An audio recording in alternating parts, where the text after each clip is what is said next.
No little girl dreams of growing up and working in the sex industry. Something has happened in life that has gotten them involved in something that is devastating them. Nothing about this is glamorous, because nothing about the sex industry is glamorous. This is a very, very dark path if they don't change things in some of their lives. One thing after another, it just became easier and normal. And that's what's so surprising, is that lifestyle became just very normal to me. That's when I really started doing drugs, like hardcore drugs. There was no peace, there was no fun anymore. It was just complete misery.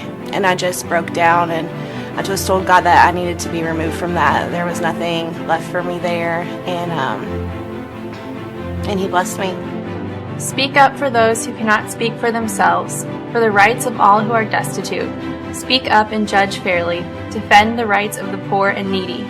We create a safe place for women to be able to come out of the dark industry that they're a part of. The idea to go serve this city and love these people is not Refuge's idea. It's not my idea. It's God's idea. Every single woman is an individual and has value and worth, and God has a plan for you. This was God saying, I want to reach these women, and I'm going to use you to be able to create a place that they can come to really, at the end of the day, it's encounter me. That's what Jesus is saying. He wants them to encounter Him, and that's what's going to change their life forever.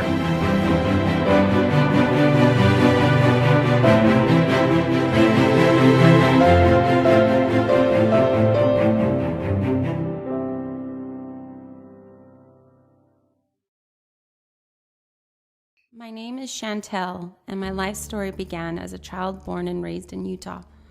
Coming into this world, my life has been filled with many challenges. My mother's parents refused to accept my father's ethnicity. They would threaten her and make remarks such as, "Imagine what your kids will look like. They will be teased." My dad was abusive, both verbally and physically. After my mother and father divorced, life took a turn for the worse. Mom began to drink alcohol and started hanging out with the wrong crowds. When she was drunk, she would sexually assault me, and some of her boyfriends would sexually violate me too. I came to believe that I was not worthy, and even asked the question, why should I value myself? I was promiscuous and lost my virginity at the age of 14. It was a devastating experience. I felt dirty, shameful, and humiliated. At 16 years old, I stole my mother's car. I was arrested for speeding and no insurance. The fine was over $1,000, which led me into the world of internet modeling. I went from internet porn to strip club dancing, then into the business of escorting and prostitution. I became my own idol. I used my body to earn money, power, and attention from men and women. My big break to make more fast money came when I met a notorious pimp from Texas. He preyed on my weaknesses and found myself being trafficked in Texas and Chicago. I worked 6 days a week prostituting.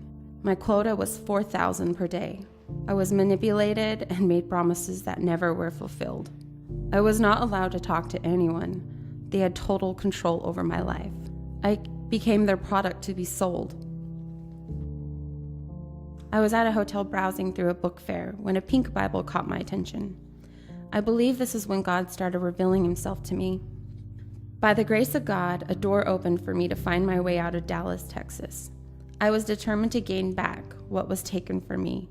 What I didn't know at the time was that God had bigger plans for me. One night, I came across a flyer at one of the strip clubs for a spa day offered by the Cupcake Girls. They are an amazing group of women.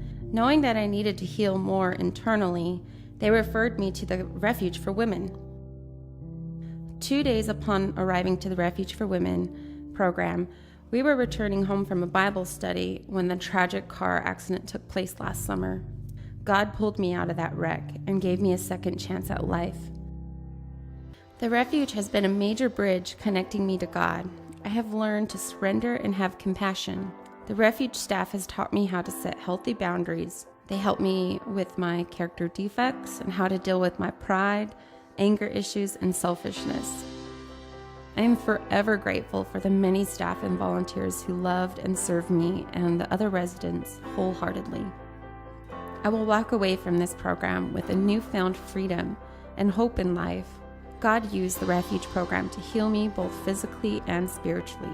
The greatest healing God's been doing in and through the program is with my heart. I am a new creation in Christ. 2 Corinthians 5:17 says that anyone who belongs to Christ has become a new person. The old life is gone, the new life has begun. I've